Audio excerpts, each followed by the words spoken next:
Today's short story with Buckshot is it's really not a story that's been written, but it has been written.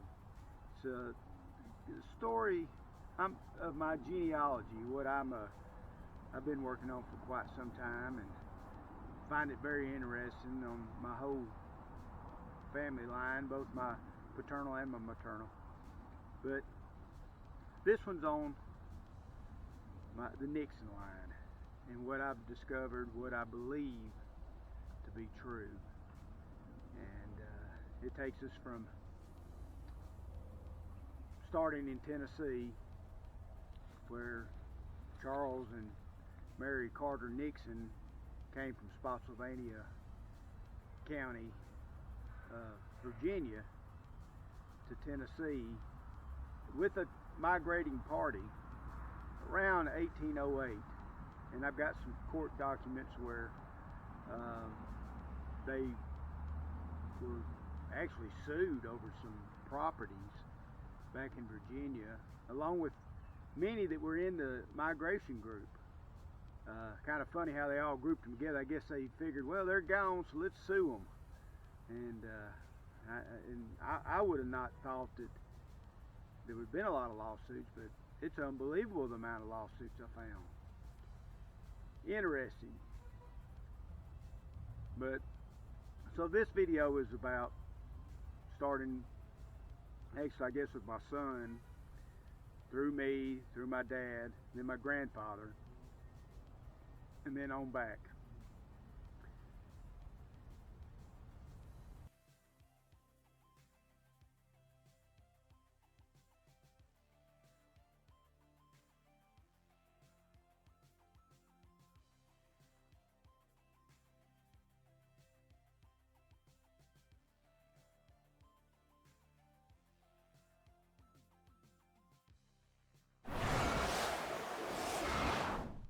Well, I was doing some research. Like I said, I'm very interested in genealogy and land grants, Revolutionary War soldier grants, any kind of grant that how we procured the land. And while I was researching this, turns out my property where I live here in Gallatin was a Revolutionary War soldier grant to a man named Benjamin Porter, who happened to be Charles Porter, my fourth great-grandfather's brother. And this property, his son and daughter, Ambrose Porter and Mary Porter, came and collected this property, 640 acres. And I almost lived smack dab in the middle of the property. Later on, Ambrose sold a bunch of it off, and then he moved down to Williamson County and bought some land down there. So the Porters are all over the place, and there's quite a few Porters still around here. Porter Tire was just down the road. Now, this is property I own, and very proud of that.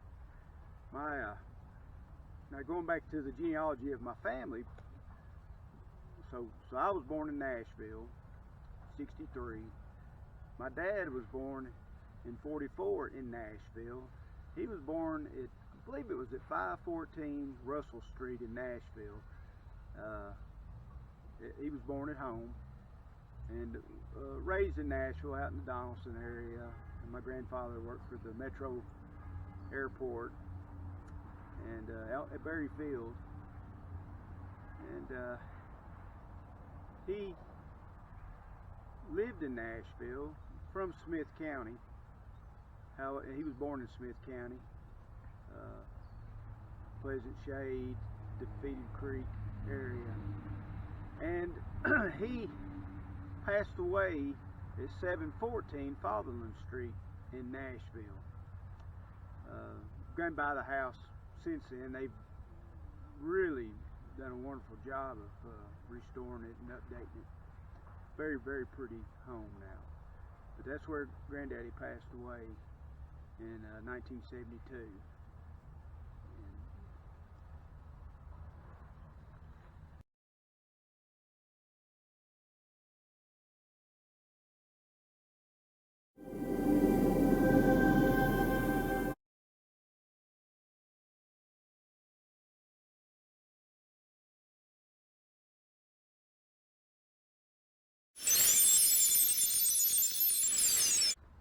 My grandfather, Johnny Campbell Nixon, was born in 1894 in Smith County. He passed away in Nashville on Fatherland Street, 714 Fatherland Street, in 1972, 77 years old.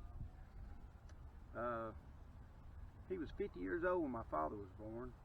I can't imagine having a child at 50 years old, but he did. He did a good job raising my dad. Granddaddy was a hard worker, farmed. Got pictures of him building roads back in the horse-drawn days and the old-timey ways of doing stuff when it was tough. They laid rock down and built roads all over the place, and he worked for the state of Tennessee. Then he went on to work at the airport. I guess he was a horticulturist there. I remember going out there as a child, and he'd had me a puppy in a box there in the greenhouse at the airport. It was the old barracks, where the old barracks were on the airport property, Barry Field. And he had a pretty interesting life. Had a heart attack, passed away. He was a big guy. His driver's license says he was 6'4", and he was tall. I didn't carry that gene. I'm only about 5'7" now, so it's one thing I regret not getting. But he was a hard worker and did the best he could. And I guess out of life, that's all we can hope for.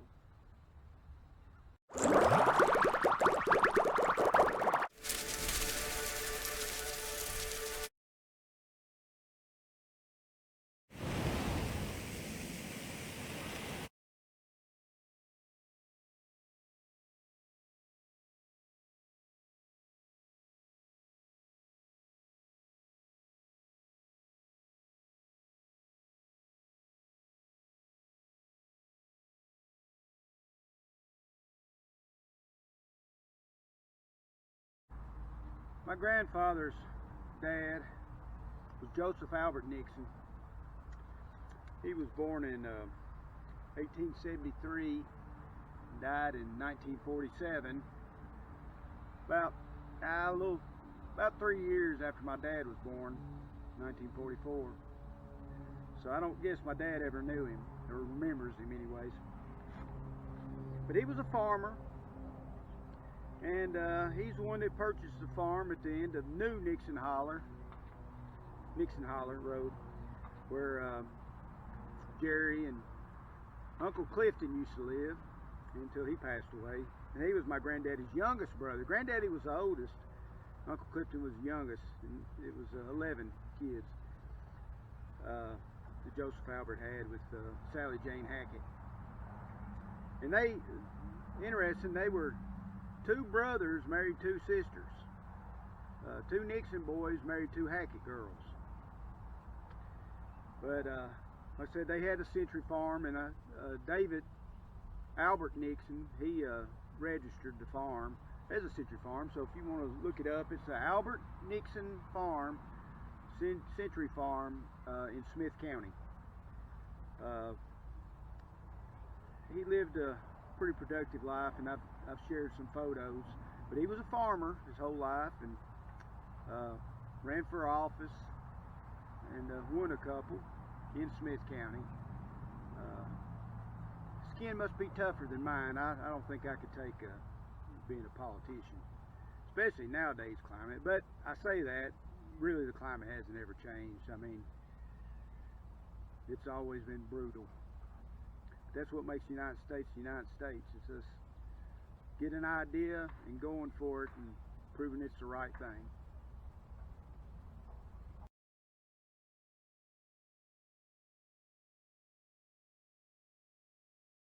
Joseph Albert Nixon's father was James Campbell Nixon.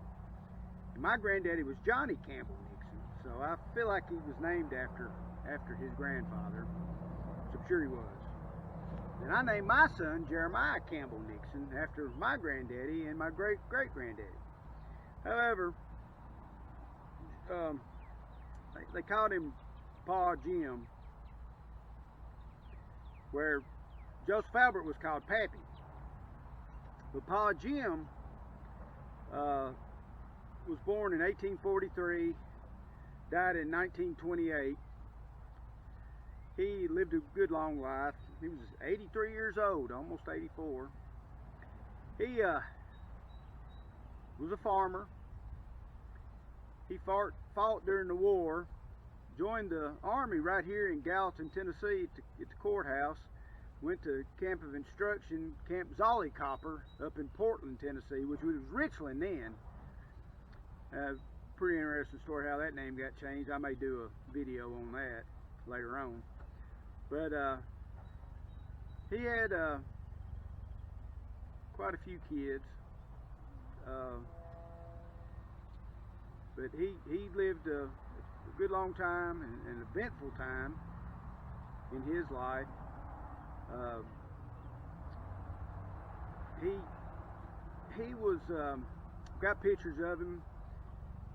Uncle Clifton told me one time that Pa Jim was pretty staunch type personality. That said he always had a starched collar on his shirt, and he didn't like kids much to be around him. Of course, 84 years old he lived to be.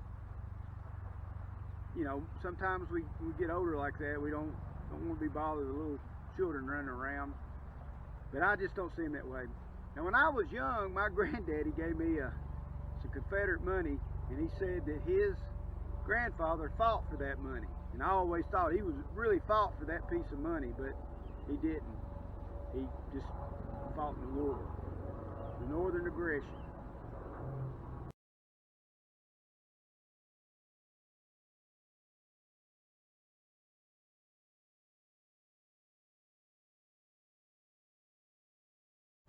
James Campbell Nixon was in the 23rd Tennessee Infantry. He said he joined in Gallatin and Camp of Instruction at Richland, or Portland, Tennessee, at Camp Zollicopper. I used to do reenacting, and this, the guy that did this is named Greg Starbuck. He made this hat, and he went to the Museum of the Confederacy and made an exact copy of a kepi that they have on record as being in the 23rd Tennessee Infantry. So this unit, this kepi, is an exact copy of the one that's in the Confederacy.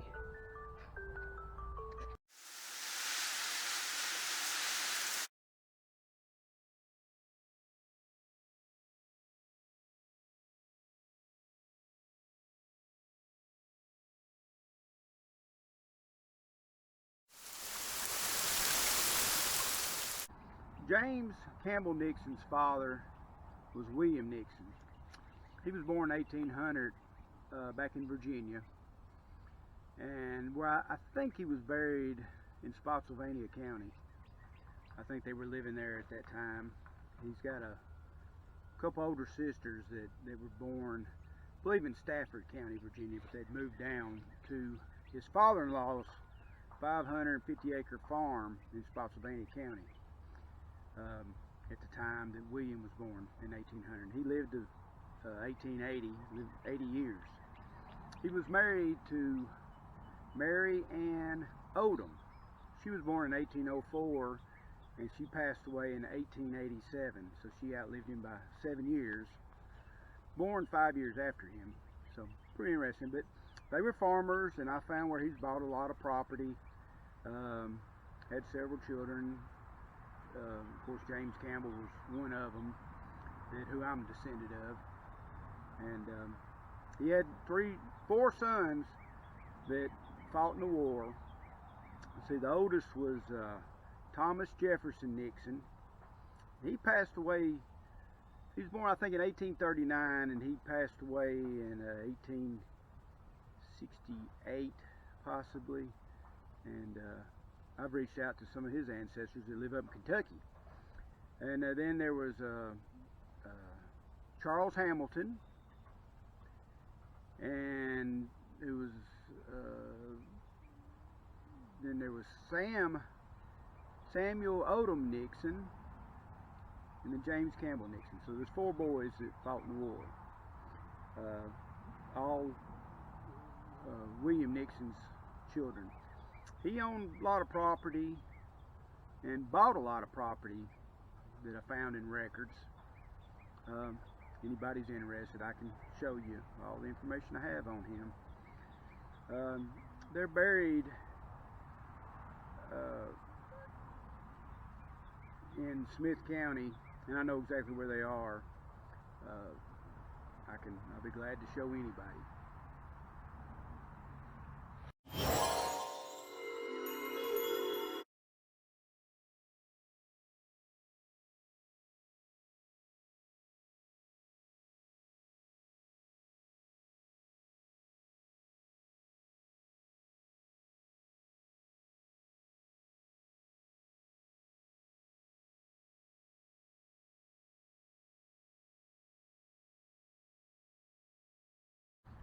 Next, William Nixon's father was Charles Nixon. His mother was Mary Carter. And man, I looked for Charles for probably 30 years. I knew he was the father of William, and he was born in Virginia, but I just couldn't find him. And I searched and searched, and I finally found him in a tax record, a 1789 record, where he was living in Stafford County, Virginia, and he paid taxes on a horse and himself. Now this was right after the War of Independence from Britain. Then he got married, I believe around 1895, to Mary Carter. She was born in 1774. She passed away in 1857, right before the war. She was an amazing woman. Took care of a farm after he passed away in 1835 for quite a long time, 20 some odd years. But interesting, like I said, I searched for this fella for a long time. I finally found him back in Stafford County, Virginia, and that kind of opened up the door. She was from, her daddy was Giles Carter, and she was from Prince William, Virginia. But Charles was born in Stafford, Virginia, to Ruth Nixon, and his father was Charles Porter. They were never married, and they broke up, but she later married a fella named John Smith, which has been a nightmare trying to find him because there's so many John Smiths.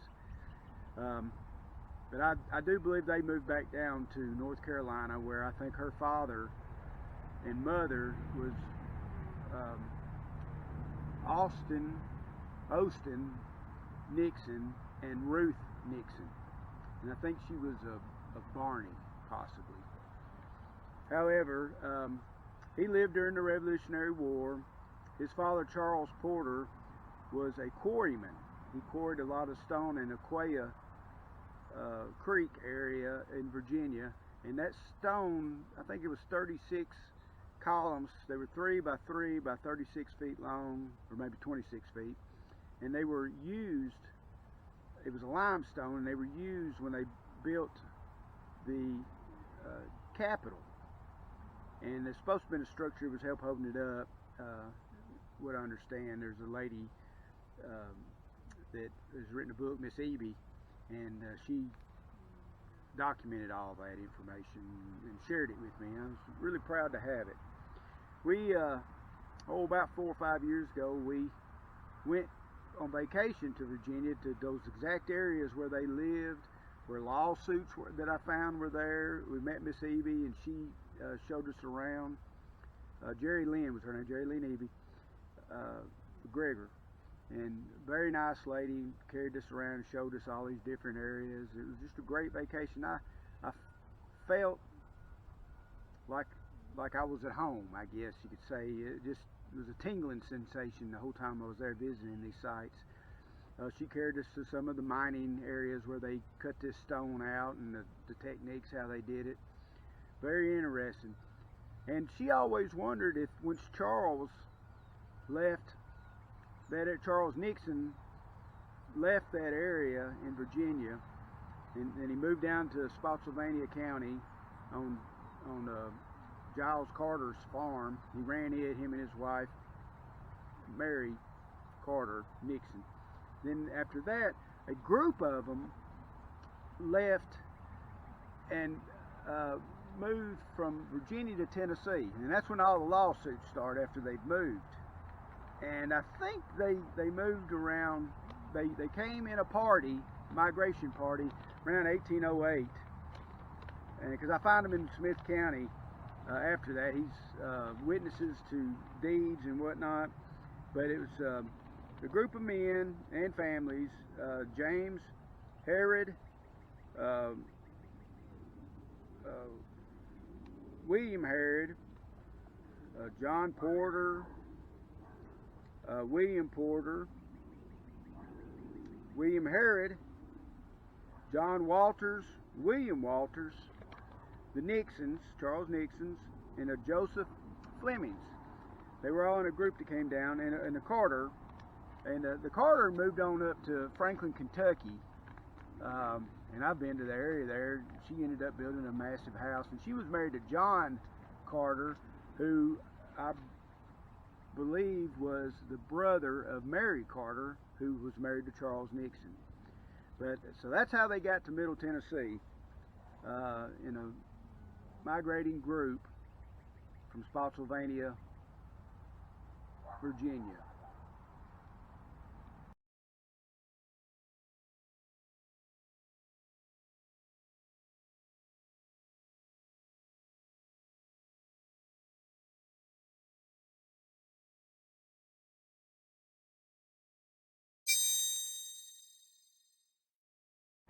So Charles Nixon was born in Stafford County, Virginia. His father was Charles Porter, which he's mentioned in Charles Porter's will. He got some property which would have gone to a son. And his mother was Ruth Nixon. They were never married. I think that Ruth Nixon was from North Carolina, and her father was Austin Nixon, who was a descendant of Zachary Nixon, who came from England and Scotland along the border. They were known as our family was known as Border Reivers. And the Border Reivers families didn't show allegiance to Scotland or to England, no nation, but only to family. And it's kind of where the clan came from, but they were really family.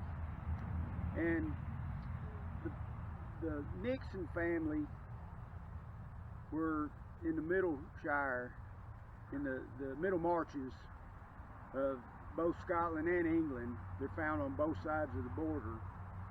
And we went to Scotland several years ago, Nancy and I did, and we visited each of these little towns. We stayed in Carlisle, which was a hodgepodge of where the Nixons were, and they hung quite a few there at the castle. Nixons they were, but we went through all through the country, and the creeks and the rivers, and went to a couple castles, and we were associated. The Nixons were associated with the Armstrongs.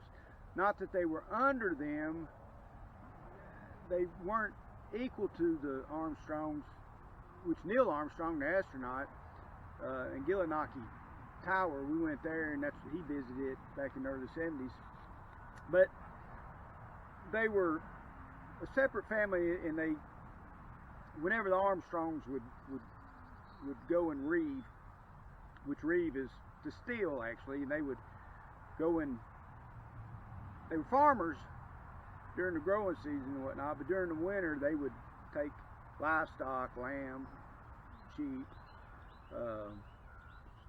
cattle, horses, and they had a special horse called a hobbler, which was a short, stout pony that could climb those hills. And those hills over there are pretty up and down. Beautiful area, but when I went to Virginia, I felt like I was home, but when I was in England, Scotland, Newcastle, England, there's a old church there, and I mean there was Nixons buried there from the 1500s. Some couldn't even read; you barely make out Nixon. And then right down less than a mile from Newcastle church is a little town that's no longer there, died out in the late 1700s, called Nixon town. A lot of Nixons came from there. So we toured all this area and saw all these little towns and went to Hadrian's Wall, and very interesting. Well, when we go on vacations, we don't really, I mean, I have an itinerary, what I want to do, what I want to see, and this genealogy thing like we did when we were in Virginia. I knew what I wanted to see, but also I want Nancy to be happy, and you know, so what you want to do? So we got up one morning and said, let's go. What do you want to do? She said, well, I want some seafood. So we looked on the map, and the nearest town, who's along Hadrian's Wall, was Maryport, England. So we decided to go to Maryport, England, and we drove over there. It took maybe an hour or so. And when we got there, we pulled up to the stop sign. I looked up and there was a sign that said, Nixons of Maryport. And I told Nancy, I got to go in there. So we went in, and it was kind of a store like my cousin here, Joey Gregory, has. Gregory Flooring, and sells different things. So we went into Nixon's of Maryport, and went in, and Barbara Nixon was behind the counter, and told her who we were. No, you're from the States. Yeah, we're from the States. And we told her we were Nixons, and said she wanted to meet Peter, her husband. So Peter came down, and we met up with him, and we had group pictures, and I shared one of the group pictures here.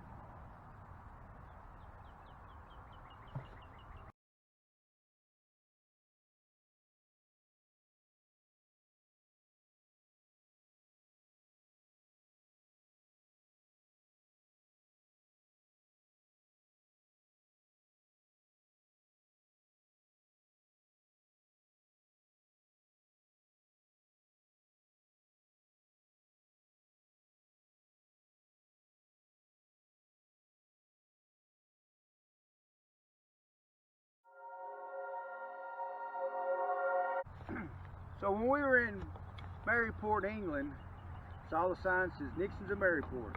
So I gotta go in there. So we went in, we met Barbara and Peter. Well, she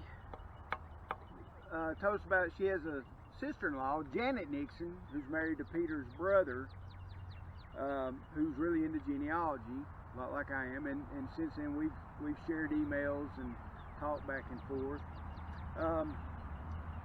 And Janet's, and I think it was Peter's brother, Charles. We've shared information back and forth, and her son, their son, Jonathan Nixon, had done a DNA test. Well, we shared the DNA, and I couldn't believe it when she got it as we are both I-M253. That's our branch of DNA. So I was very excited to get that information, and it was a great visit. Had a good time, and I've been keeping intact with them and through emails. And she also shared me her ancestral, as I did mine, and showing what we achieve as we go on searching through our line of family and trying to get back to England. I don't know if our family came as part of the Border Reivers. King James, famous for the Bible, he's the one that kind of busted up the borders and hung a bunch of Elliots and Armstrongs, and Nixons, and oh man, there's so many names.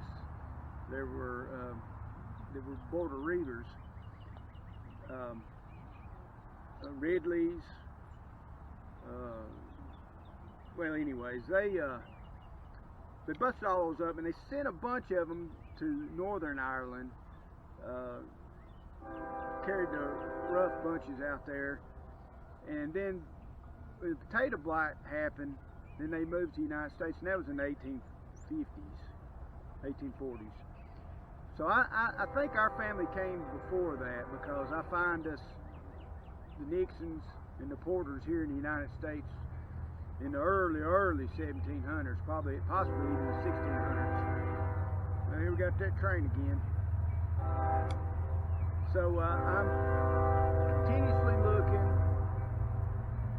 and just enjoy sharing the information that I find, and practically everybody I run into, I work with, I'll do their genealogy, and I'll see how there's connections, because I've made a lot of connections to our family, because I've got so many. The Gregories, there's a bunch of Gregories, the Odoms, the Sloans, the Nixons, the Hackett's, lots and lots of Hackett's. That's on my Nixon side. Of course, the break bill is a whole nother video.